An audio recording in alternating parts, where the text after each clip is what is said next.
Nous avons le plaisir aujourd'hui d'accueillir Didier pour son exposition parallèle à l'Agapé Hub. Et Didier, donc bienvenue ici. Merci. Et déjà, est-ce que tu pourrais parler un peu de toi?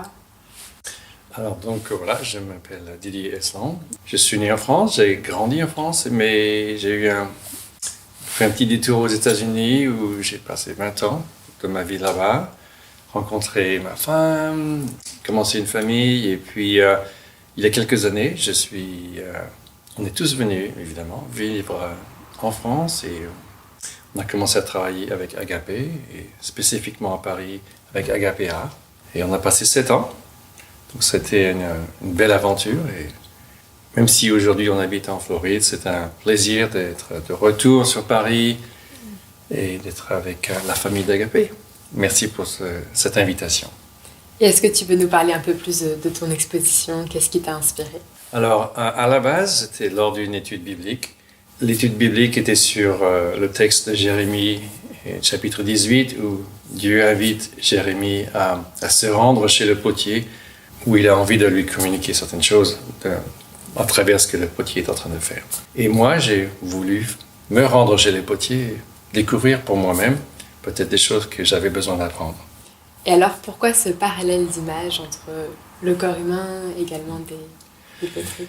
Je me suis vite rendu compte, du coup, qu'il y avait un parallèle très fort et qu'on retrouve d'ailleurs dans le texte d'Ésaïe 64 aussi, où nous sommes dans les mains du potier, donc de Dieu, comme l'argile se retrouve dans les mains du potier. Et donc il y a ce travail que le potier fait dans nos vies, de ce que Dieu fait dans nos vies, il nous fait grandir, il nous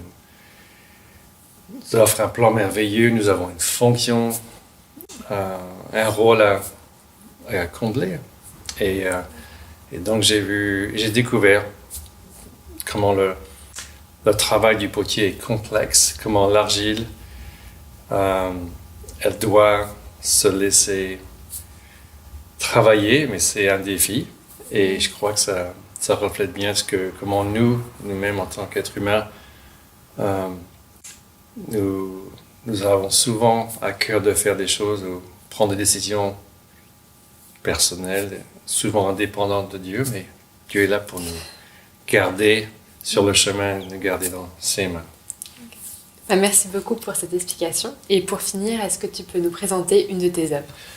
Et je voulais présenter cette œuvre aussi, et je crois qu'elle illustre ce que je viens de partager, où donc on retrouve l'argile qui est déjà bien développée dans les mains du potier.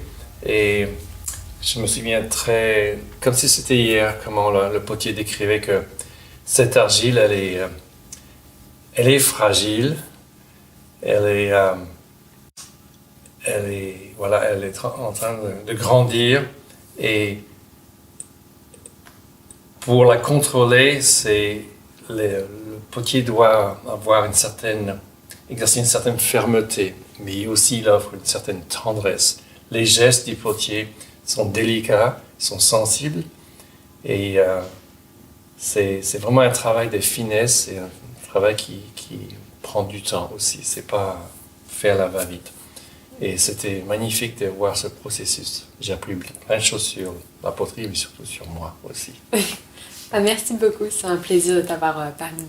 Merci.